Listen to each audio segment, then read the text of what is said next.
So I'm going to say a good morning, guys, and welcome to our webinar on achieving cyber safety in an OTIT converged world. As I mentioned, it's Cybersecurity Awareness Month, so we're really trying to bring you a lot of educational webinars and interviews, really to highlight awareness this month and give you good educational resources to help you really embrace security as a mindset. I'm now going to hand over to Daniel Rovis, our host and moderator for today's session. Thank you very much, Carrie, and thank you for Tech Central, Claroty, and especially Skybox for allowing us this time to learn and understand. And, you know, we do a lot of preparation for this. This has been a tough session for me to prep for because OT is such a new concept. Yet when I spent a little bit of time with Alistair and Justin and Tomo, they've really brought me around to why it's important. And I hope you go through the same journey. But I just want to explain who we've got on the panel today. We've got Alistair Williams, who's based in the UK. It's not his fault, but he is there. He is the Director for Sales and for Engineering in EMEA and Skybox Security. Alistair has got a long history of working in security. He's been a consultant, an architect, product manager, and even delved into marketing. He has been in pre-sales and support. So he's done the work, he's put up the systems, and he's borne the brunt of when attacks have come through. As I said, Alistair is based in the UK and is a regular speaker in the European market on cybersecurity. Tomer Ben Shalom, if you don't know where that name is from, he's from Israel. He's Claroty Business Development for EMEA. Loads and loads of experience. He's older than he looks in selling security solutions, architecting and optimizing them. And he likes to give visibility without impacting on production. So what's going on in the deep, dark areas of the factory or the work environment, and how security solutions alert us to stop things before they happen rather than fixing them once they have. And then we've got Justin, who's based in Pretoria. Johannesburg. Oh, close enough. Technical Director for Skybox South Africa. And Justin brings sanity to my discussion. He brings a local context, a local flair, and he'll be talking around local incidents as well. It's an interesting way to make a living working in security. And this month of security awareness really gives us the opportunity to get into areas where few of us from a business perspective are ever allowed in. It seems like a closed environment until you start speaking to the people, and we see how much of an impact the security guys have on business. Now we've gone from IT security into OT security. Alistair, just give us a high-level overview. What is OT? So at a really high level, operational technology, or OT, is essentially the use of hardware or software to monitor and control physical processes, devices, and infrastructure. The main component of OT is industrial control systems, and these are used to control and manage the devices, systems, controls, and networks that manage those industrial processes. The most common of which is SCADA, so supervisory control and data acquisition systems, and also distributed control systems as well. Now, traditionally, these infrastructures are closed point-to-point networks. And because traditionally they were closed, the risk and vulnerability of cyber attack was relatively low.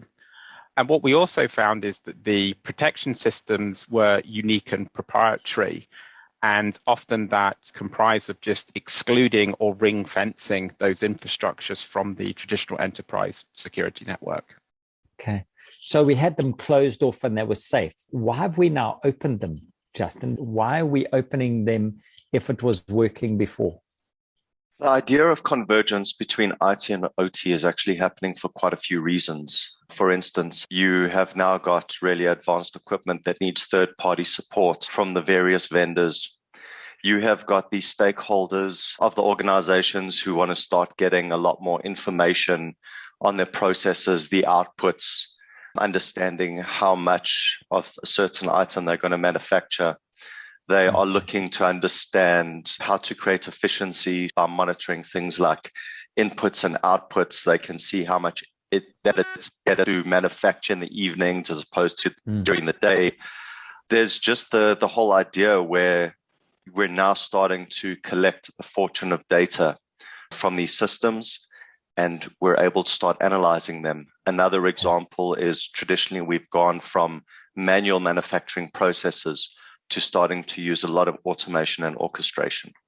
Okay, that's excellent. So we can't afford to keep them closed anymore. It's funny, someone must have known that I was facilitating this, because I got a digital twin article last night regarding what we were doing in a manufacturing environment, and then 1,000 Ks away, we would have the replication in a digital environment. Alistair, I know it's off-piste and it's not part of our question, but are you seeing these digital twins propagating more and more and more because the OT networks are opening up? I think so. And I think, to Justin's point as well, it also probably helps to consider where are industrial control systems used, because I think traditionally they were more akin to things like valves and these types of fairly industrial controls and actuators.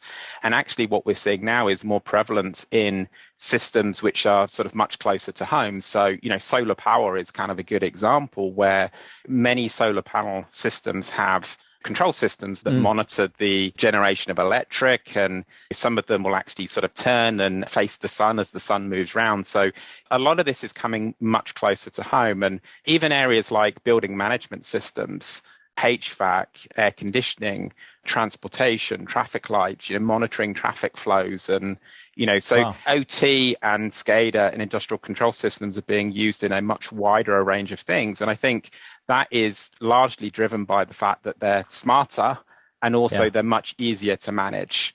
And I think this is where terminology like industrial Internet of Things, which is obviously aligned very closely with Internet of Things, obviously in sort of our personal lives, is driving adoption of these types of technologies within industry as a whole. So are we gentrifying the blue collar IT at the moment?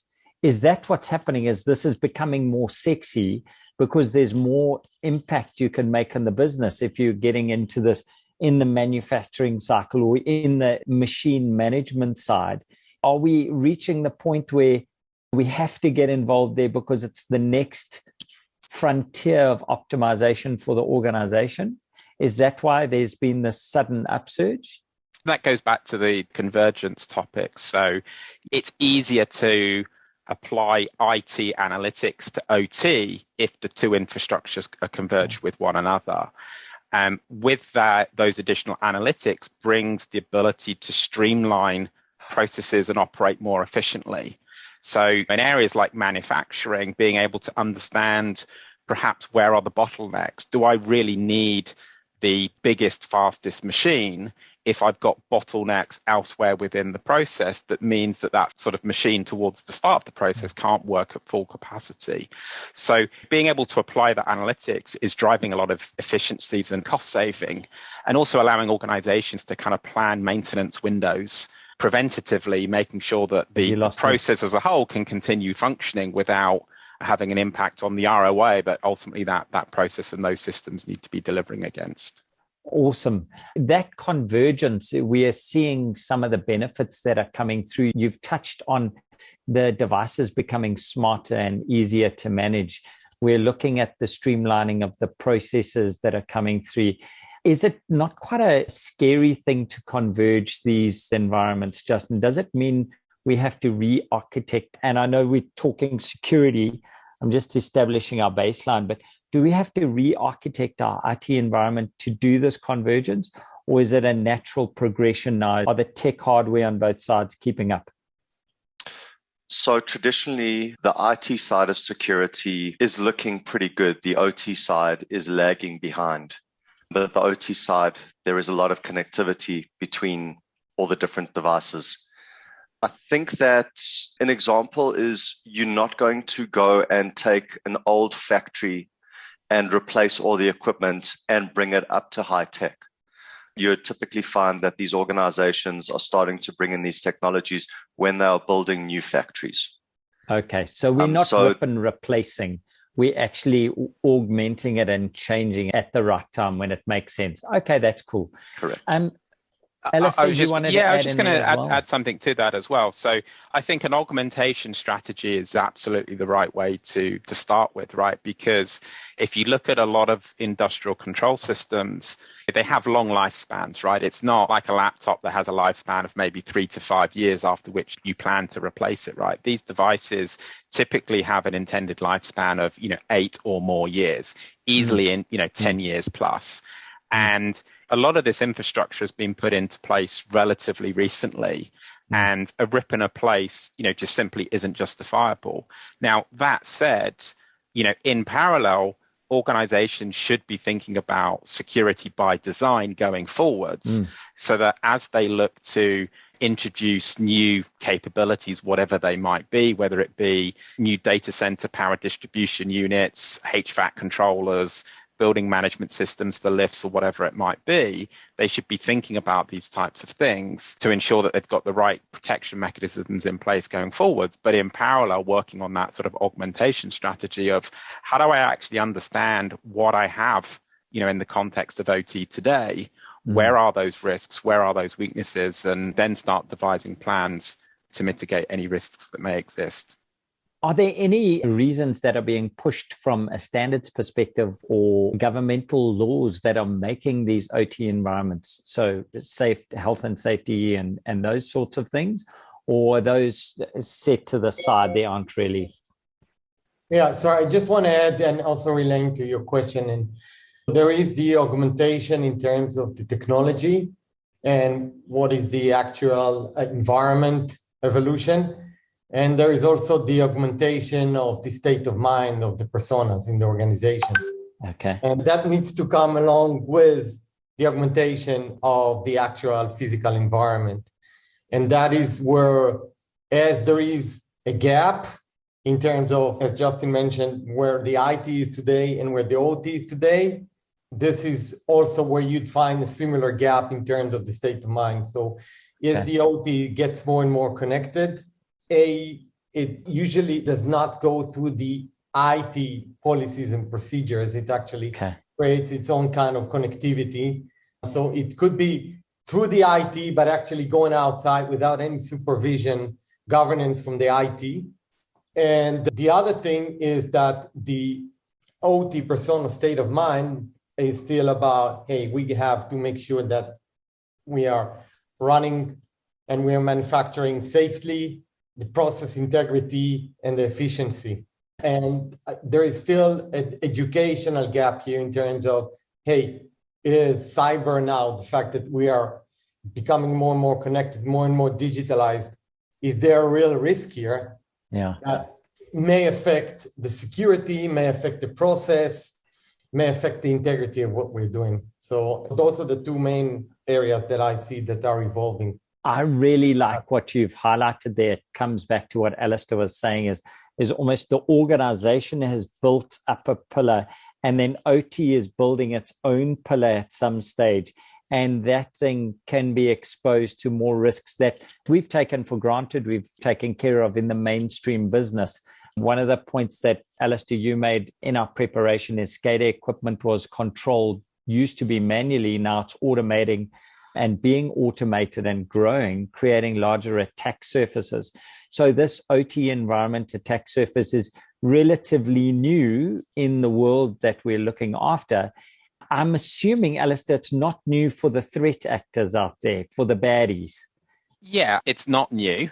And I think actually some of what we've seen as a result of the pandemic is also driving OT's sort of increased vulnerability. So if you look in the IT world with the pandemic, sort of the prevalence of remote working and VPNs being deployed, that's driven a huge spike in the bad actors, if you want to call them that, sort of targeting VPN gateways and finding exploits and vulnerabilities to take advantage of. Now, that obviously directly impacts IT, but it also has a direct impact on OT as well, because a lot of the OT infrastructure, as we talked about, is typically isolated, but it still needs remote monitoring and management. And typically the way that was provided was to, obviously ring fence the OT infrastructure that we talked about, but then provide some form of VPN capability to allow that remote monitoring to take place. And obviously with the spike in VPN vulnerabilities, that obviously directly increases the attack surface for OT as well. Going back to what Thomas said as well, I think, we were talking about those pillars of IT and OT. IT historically has been very focused on confidentiality, integrity, and availability, whereas OT was predominantly and primarily focused on availability. So the mindsets have been very different. Therefore, they've had very different objectives, and therefore what they do and how they go about what they're doing takes a very different approach. So I think, we talked about education and awareness. That's absolutely the first part of it. And then it's down to sort of organizational appetite to do something as a result of their new understanding and education as to the risk that this poses and the impact that this can have. But that's why we're in October, man. It's Security Awareness Month. We've got to get everybody onto the same level. So we are wrapping the end of the year. It seems like this year's carried on for decades.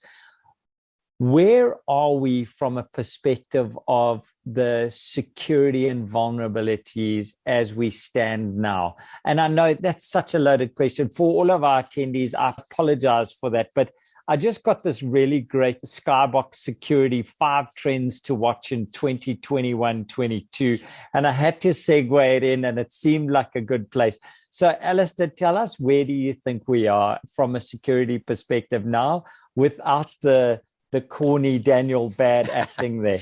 What is the state of the world? Yeah, so I think we're all aware that trajectory for new vulnerabilities increases year over year. I mean, that's not news to any of us, I'm sure. Specifically putting some metrics around that, in the first half of 2021, we saw 9,500 brand new vulnerabilities that previously weren't known and didn't exist. Now, what's interesting about that as well, when you start delving down into the detail, was that there were 46% of new vulnerabilities in OT. So the rate at which the OT risk and vulnerability landscape is getting worse is obviously pretty significant. What's also interesting as well is if you look back historically, exploits tended to be very much focused on leveraging historical vulnerabilities that have been known for, perhaps a year, 2 years, 3 years. What's interesting is the weaponization of new vulnerabilities. And what we're seeing is that 30% of the new vulnerabilities are being exploited in the wild. So 30% of 9,500, we're very quickly seeing being weaponized and being actively exploited in the wild, which is pretty new, a new occurrence over the last couple of months. And the other thing that's interesting here as well is the increased targeting of vulnerabilities at network infrastructure components. So the infrastructure that supports the industrial control system. So the routers, the switches, the load balancers, etc. And again, there's been a 20% increase in vulnerabilities targeting network infrastructure equipment, which can have a significant knock-on effect as well. I want to pause. I know I'm going to ask Justin just to expand on some more tangible than stats on examples in South Africa. And Justin, I want you to get ready there. But we've got 3 questions that are sitting. Leroy, who likes coffee, Lucky, who should go and buy a lotto ticket, and Prishal, who I know, have asked questions which I'd like to pose to you. And the first one is, Leroy's asked, how do you identify and deploy tools that can provide the appropriate amount of visibility and control over IT and OT assets? And there could be a thesis there, but Tomo, do you want to take that in a succinct way? And do they differ between OT and IT, as I'd like to add on? All right, so let me just start from the point when we talk about, and relaying back to what Alistair said, that when you're talking about the OT environment, you're talking about people that their task is to keep the process running, to make sure it's producing, and everything is done in a safe way. But not only that, okay, where it really, really differs from the IT is that in the OT, even if I'm a plant manager, I'm not king of the castle, I'm not king of the house, okay? Mm-hmm. So if I have a system, I have a Windows server, which is part of a Schneider Electric system, which is controlling some production line, okay? And I cannot just go and put some endpoint protection on that machine. I would need to ask Schneider Electric if I can add something, if I can put something. They would need to make sure it does not interfere with the process, that it doesn't have any harm, that is not posing any risks. And it's most likely I will not be able to do anything, okay, with that respect. Okay. So what is really, really the main difference, and this is the big challenge between IT and OT, that OT, I would say, is like a totally different animals, right? Okay. It's not your IT, TCP IP stack, your regular IT, Windows, Linux, whatever, even Unix servers. It is the controllers of Schneider Electrics, the RTUs of Schweitzer, metering of Bentley, Nevada, and so forth. It's like really, really tailored, unique equipment, which is communicating in proprietary protocols that are not standardized, that are not documented, and so forth. Alistair, do you want to add anything to that? Yes, you probably just saw me writing a note because I wanted to kind of pick up on something that Thomas said. So, I think what's important, it goes back to what I mentioned earlier, availability is key in OT. And the typical security approach of applying agents to things, whether it be, endpoint discovery and response agent, antivirus, whatever it is, they themselves pose an availability risk. And I think that's the mindset that organizations that are sort of facing the OT security challenge really struggle with. And it's how can they implement security without risking what they consider to be the most important thing, which is the availability of the assets. The other thing that I would go on to say is I think how you defend OT has to start with the notion of you can't defend what you can't see. We've got Lucky, who's unluckily asked us a question about how do we assess the risk of their OT environment? And Justin, I want you to dive into that. Where do we start? If Lucky is the head of security and he's looking after the financial area and all the rest of it, how does he start in his OT environment? The very first stage of any cybersecurity iterative process would be identification.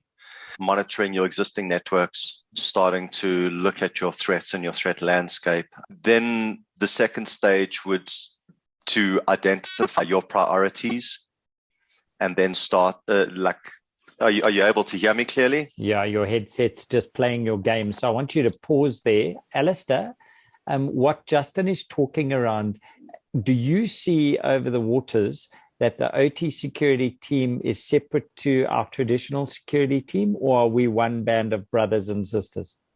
They're definitely separate. I think they are beginning to come together, and I think it really depends on the sort of the maturity level of the organization in question. Okay. There are some organizations where those teams are very much more joined up with one another from an interaction perspective. There are others just having very different conversations and you've got very different priorities. Okay, stop again. What do you recommend? From my perspective, what I would recommend is kind of a multifaceted approach. So on one hand, you need to understand what it is that you have. So having a means by which to identify where your legacy and current and future infrastructure is and what it comprises of. And that's a piece of work in its own right. Then sort of emphasizing what Justin says, it's then understanding what is within that infrastructure and how those devices are interacting and communicating with one another. And then going through a process of categorization, because clearly, whether it's IT or OT, not every device in an infrastructure is as important as every other device, right? Each device is playing a different role, has a different level of importance. And there's absolutely a categorization exercise that needs to happen so that the organization looks at each component once they know that it exists and really documents and defines, what it is, who the owner of that is, what purpose does it serve, what is the impact, what's the consequences from a confidentiality, availability, and integrity perspective, and to kind of, once that's then understood, start then applying, prioritization. What risks are there? And we'll get to that. Yeah, I want to get Justin to finish. Let's try your headset again. So we've done what Alistair's just emphasized. We've identified, we've categorized. So we've seen what's in the OT environment. We've categorized what the features and functions are. Then where do we go to, Justin? Then we've got to start modeling everything that we've got, all the equipment, understanding how it all connects together. Okay. And then we've got to understand the risks involved, all the different kinds of risks. That could be regulatory, there could be vulnerability, there could be exposure. Yeah. And then you've got to come up with solutions. What are you going to do first? Okay. How are you going to start resolving these issues? Okay, so just to answer that question, Justin, does Skybox offer a paint by numbers evaluation of your OT environment? Yes or no? Absolutely. Brilliant. Okay, so Lucky, if you want to fast track that and not find out for yourself, contact Justin and they can get the factory floor gone. We got one more question. I think I'm going to put that to Tomer. Does CIS controllers cater for the OT environment? Because I didn't understand it. I'm just going to throw it at Tomer. Shame. See if he knows. Okay, sure. Yeah, of course. I mean, the safety equipment is definitely part of the entire OT environment. And from our own experience, we are providing the visibility and the monitoring and the risk assessment for the CIS systems. That's part of our domain, absolutely. Okay. So our last question, I'm going to go back to my questions that I actually allowed you guys to prep for, but this is from the mouse in the house, Anonymous. I don't usually allow anonymous questions to come through, but Alistair, I thought this was quite a good one and really posed to you. I think I asked it earlier, but this one's much more eloquent. So if you're anonymous, well done. If OT is traditionally a closed network, independent of IT and the internet, then why not keep the network this way to prevent cybersecurity breaches, which are typically internet driven? So I think that goes back to the benefits of convergence. So the business benefits and ultimately the efficiencies and savings that organizations can see by having improved analytics, improved intercommunication between IT and OT. You know, examples of this might be things like just-in-time processing.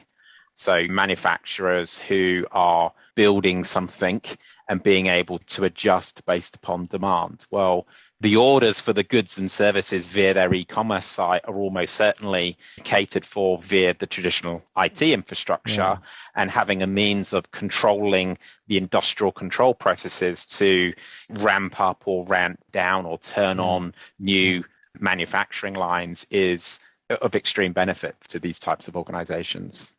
I think what I typed while you were chatting there is that if you don't understand why convergence is there and you're tempted to close it off, just in 30 minutes, for me, it's come across that you need to be spoken to by someone who can talk to you of the benefits that are out there. You can't close it. And as easy as it seems just to ram it down, you would be doing a disservice to your team. So I think we've got to get over that quite quickly and move into, it is a converged environment. How do we take the security view, which is to minimize the impact of the threat actors? Have we got any OT? I just want to add one thing about it. On top of it, we are already almost 2 years in the COVID circumstances. So remote working has become the norm. And that is also true for the shop floor, for the production lines. Technicians, engineers, they now connect directly to fix problems, to pull data, whatever it is. They are connecting from their home office or homes, actually, all the way directly to the production line. And that is, again, it's something inevitable. People don't go on site these days. And to that point as well, that connectivity will be by far more secure where it's managed through IT. Because if you look at it, and I know you may go there in a moment, if you look at a lot of the historical attacks, they have been via basically backdoors for remote management and monitoring. So there is absolutely a need for those types of activities. It's always going to be best managed by IT. And then consequently, you need that interconnectivity between OT and IT to facilitate that. That's why I was quite interested in your answer that they separate teams from a security perspective, OT and IT. And maybe we'll get down there again, Alistair, and we can debate that over a glass of wine. But OT vulnerabilities have just been skyrocketing. And the vulnerabilities, according to your report, is 46% up year on year. That's staggering amount of increase there. Justin, is that coming out in the real world? Are we seeing an impact of these things? Is there anything local where people have been affected?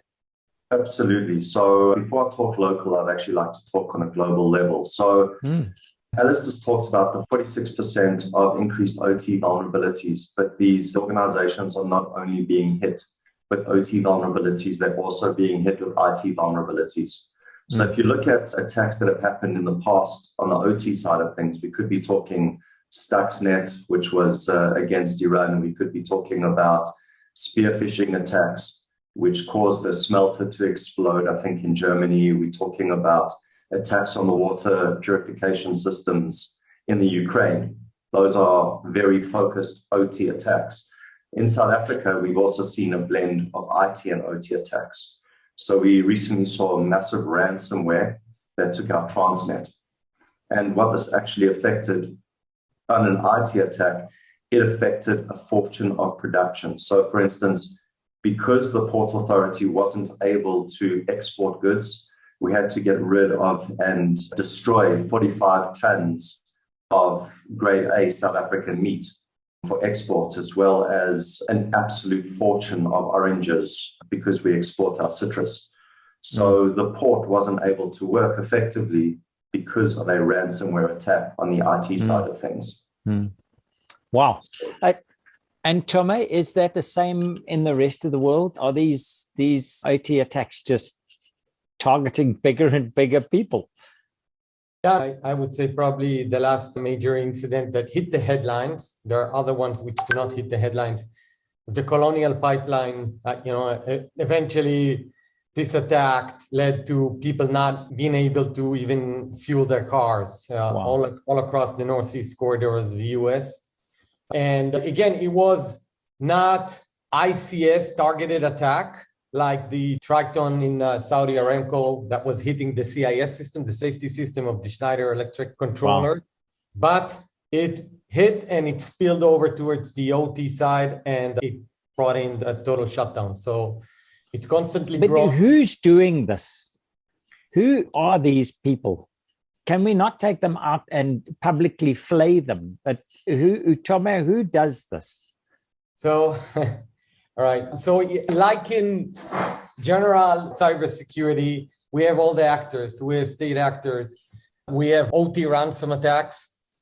We have internal insiders, disgruntled employees. And we have just a lot of stuff that is happening even unintentionally. It's just kind of a spillover propagation of some malware. So let's go back. You just made one big one, which is something you called a state actor.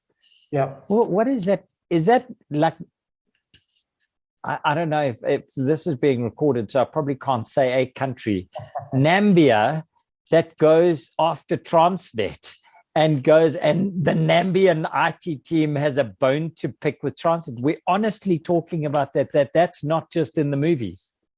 That's not in the movies. Wow. That has been the reality for the last, 20 years. Wow. We have the coolest jobs ever.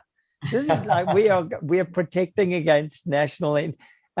Alistair, he's also said insiders, and I know about that. But we put something in our prep teenagers. So we say, and I think that's predominantly for kind of kudos and notoriety, right? I mean, there's nothing cooler than being able to say to your mates that are kind of the same, computer science degree course as you are, hey, by the way, that was me, so there's definitely a bit of that as well. And then you've also got the activists, people wanting to make political statements, right? And, you've definitely seen some of that as well. I mean, I guess it takes different forms. I mean, in the UK, we've had people gluing themselves to the motorways, and the same thing happens in IT and OT as well, right? So it's very prevalent across, all the different areas that we just described. So not to laugh at it. I mean, these are big impact things. How are they getting in there, though? I mean, we've got one question from Anonymous, again, is on a roll.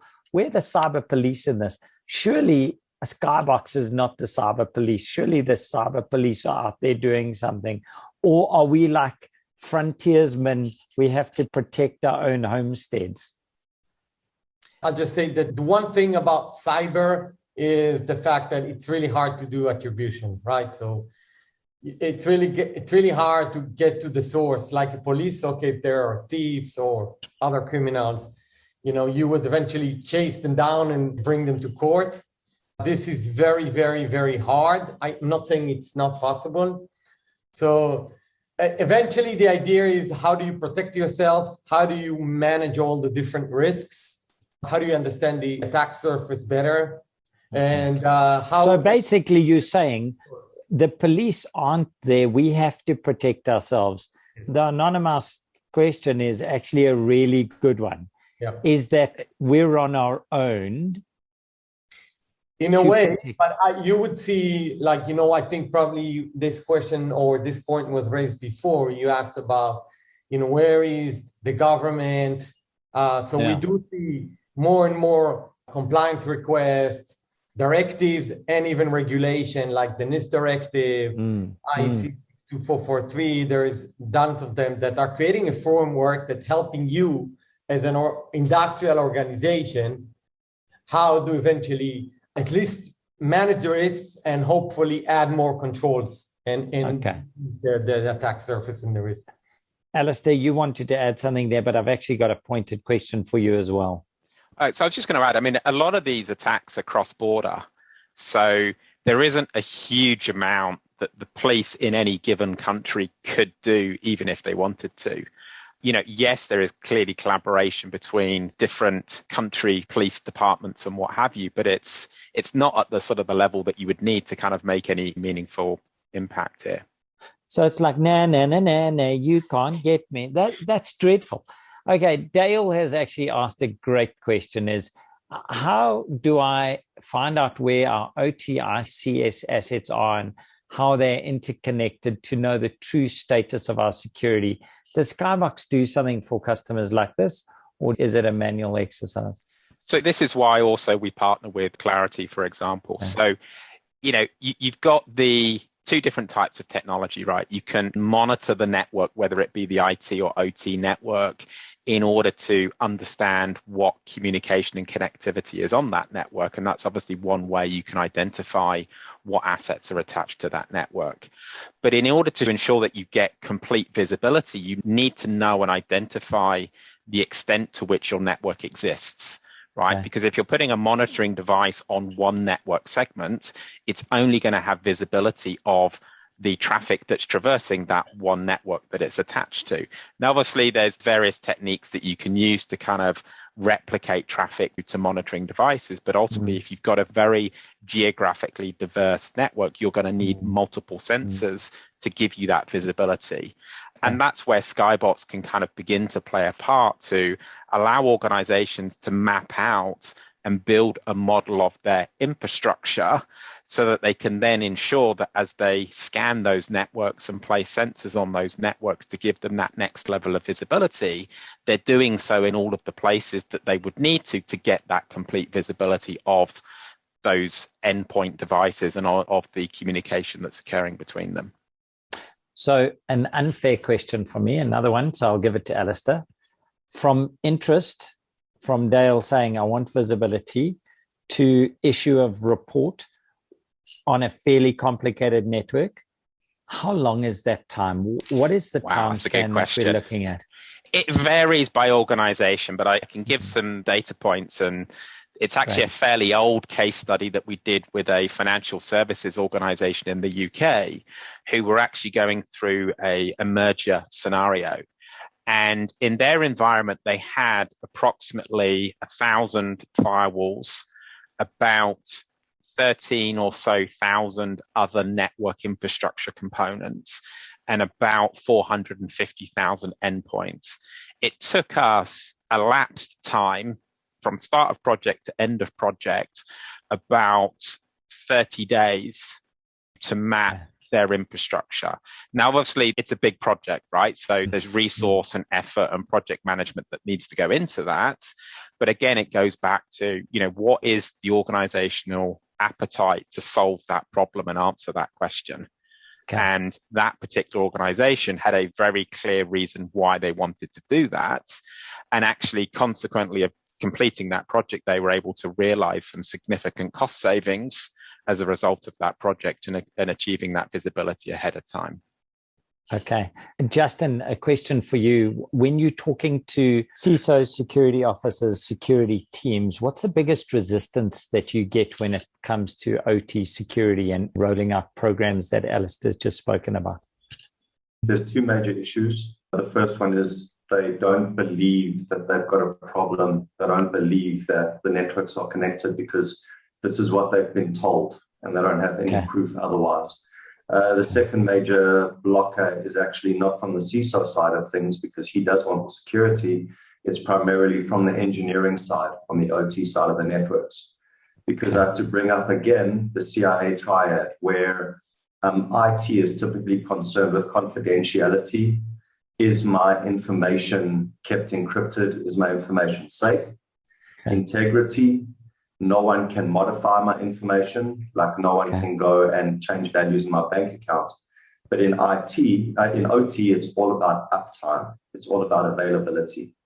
So the engineers are very worried that when you connect up these IT networks, if you start connecting everything by Ethernet, all the different kinds of equipment, if you start adding encryption, monitoring agents, you could start causing things like latency. So they simply want everything to be up. So OT is about running. OT is about running. We want to keep those manufacturing environments running. It's not necessarily bells and whistles. And IT is about privacy and keeping that data. How do you build security resilience into OT then? And that came from Charles, by the way. Hi, Charles. Nice to see you. His camera's not on again. Have to beat Charles. Oh, no, you can't. Charles, you can't. You're an attendee. Sorry, buddy. Justin, that was for you.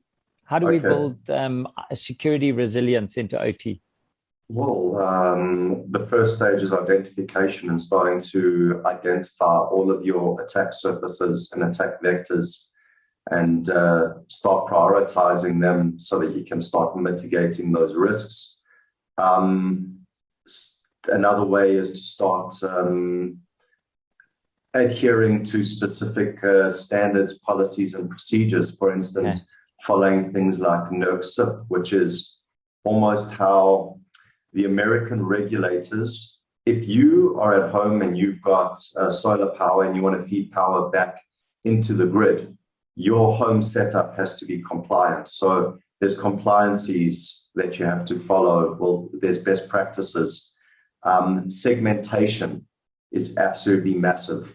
Separating different parts of your network so that if someone can get into somewhere, they can't get to another place. A local example is I went to a mine and the people looking after the CCTV system had connected their own 3G router into the CCTV system, and there wasn't any segmentation between the actual mines and the CCTV. They were all running on the same physical network. So segmentation is absolutely key. So our 5 million rand security system has just been rendered null and void because but that's not unique. That's not unique though, right? I mean, I've seen a customer who had a solar monitor device attached to their corporate IT network, but the default behavior of that device was that it published its own Wi-Fi SSID that had a default password that was available on the internet. And the SSID was the name of the device. So anybody looking at Wi-Fi could see what the device was. A simple Google, you'd find the password for the SSID. You could connect to its local Wi-Fi network and hop across onto the corporate LAN. So you know, this is not uncommon by any means. I just have one more relevant example, which is pretty crazy. At a cement manufacturer, the IT manager was running a crypto mining rig in their server room because everything was so underutilized. So now he's allowing inbound access, outbound access, and he's running crypto mining in the corporate organization using their electricity, their bandwidth, even if it was on his own equipment. Well, the servers were sitting there. Come on. I think that's actually kind of clever. But it's again, it goes back to that uptime thing where you want those machines to have capacity, because if you push a button and the valve opens 5 seconds too late, you could be causing a very big problem. So you have to have capacity on that equipment. Sure, that's interesting. Prishal's got an interesting question regarding patching those OT vulnerabilities. There's a fine line, there's a balance. We need 24/7. The cement factory can't close. Are you seeing better engagement from business to allow security teams to carry out these tasks to patch? Are they giving security teams time to get the environment secure, or are we still fighting to educate? Maybe, Toma, from a Claroty perspective, you could answer that. Yeah, so patching in the OT, that's a big challenge. It really depends on the environment. Some environments are more relaxed towards downtime. Some of them, you just cannot touch anything. So the main thing you need to do is, again, and I go back to, pretty much what Skybox is offering together, what we can fit into as part of the OT, is managing your risks and understanding which device are vulnerable, what kind of vulnerabilities they have, how can they be accessed. And from that point on, at some point you could do, I would call it virtual patching, in a way where you would be able to start doing some further segmentation or micro segmentation around that and ensure you have the right signatures triggered against those specific vulnerabilities on the gateways and so forth. But patching, in generally speaking, in the OT, I wouldn't say is non-existent, because after the Tricon attack in Saudi Aramco, it was only safety system. Everybody went and updated their Schneider equipment, every oil and gas sector. But it really, really requires something that compelling that they would go for that. So, great question. We've got 8 minutes left, and I want to ask each of you a question as a wrap on where we are going here. So I'm going to start with Justin, then to Toma, so we get Skybox, then Claroty, and then end with Alistair. Justin, from a perspective of you and Skybox, what are you quite excited about in the next 6 months pertaining to these converged security and converged networks? What's coming out that we can look forward to from the Skybox side? We've just moved from an old school Java interface with all of our data to a new web interface that's actually based on Elasticsearch and the ELK stack.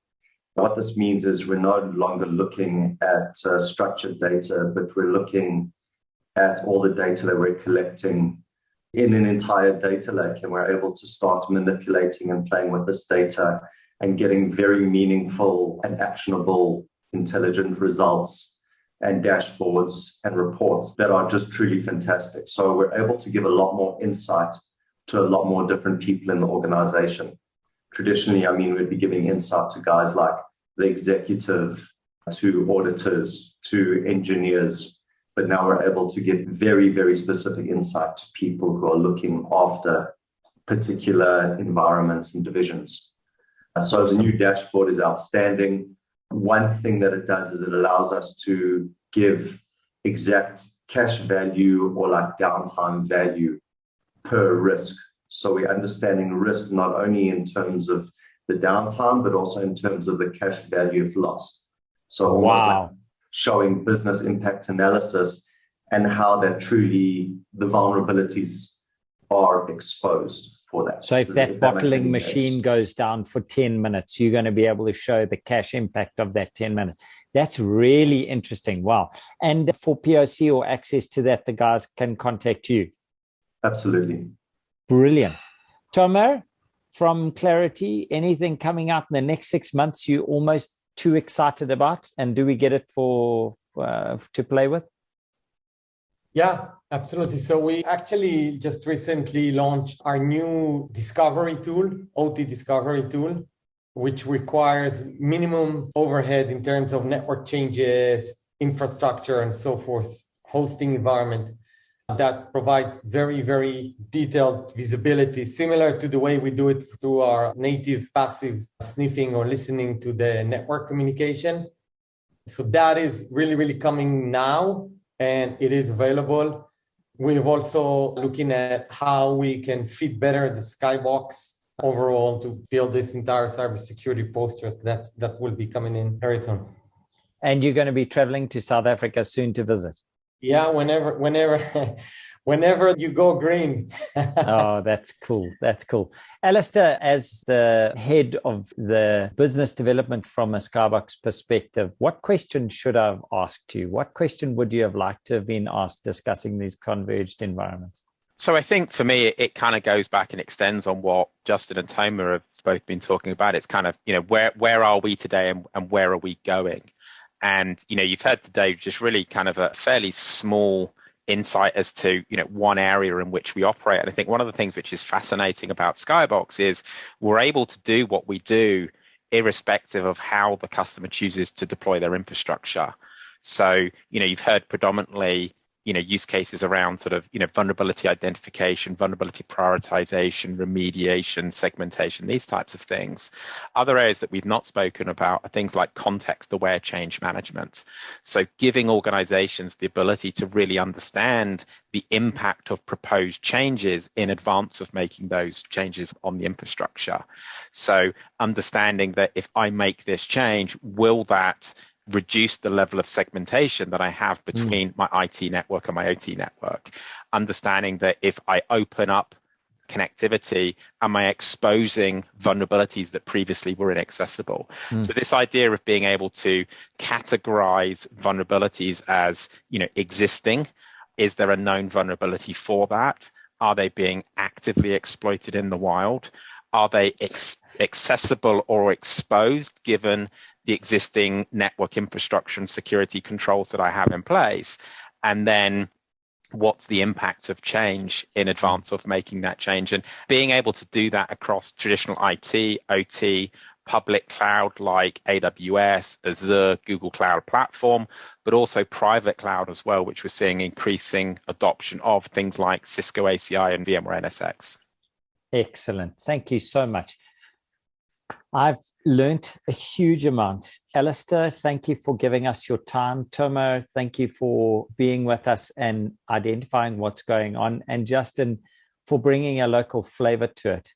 In the middle of October and cyber awareness, I think the more and more we understand that it is our responsibility as users, as consumers, and as employees for security, that we have to do our thing, because the environment is just simply too big for the authorities. We can't sit back and be victimized. And there are solutions out there. Between Skybox and Claroty, they offer a wide range of solutions. And this area, which is maybe a little bit more immature from a security perspective, the OT environment, certainly I didn't know about it until you guys started educating me, should just sit up and listen. From my side, Daniel Robus, I want to thank you for indulging me, the panelists and the audience, for some of my questions, which may be off-piste, but I enjoyed the session, and I'm going to hand back to Carrie. Thank you. Thanks again, guys, for attending today. I know I found it insightful. Lots of times I giggled and learned a lot. So I hope that you also got a lot of your questions answered. So we always do appreciate your feedback on our sessions. Let me know what you thought of today's session and what you'd like to see in future webinars. We will be reporting the event feedback on Tech Central in the next couple of days, so I'll let you know when this is live. Cheers, guys. Have an awesome day further. Stay safe, and we'll see you at the next one.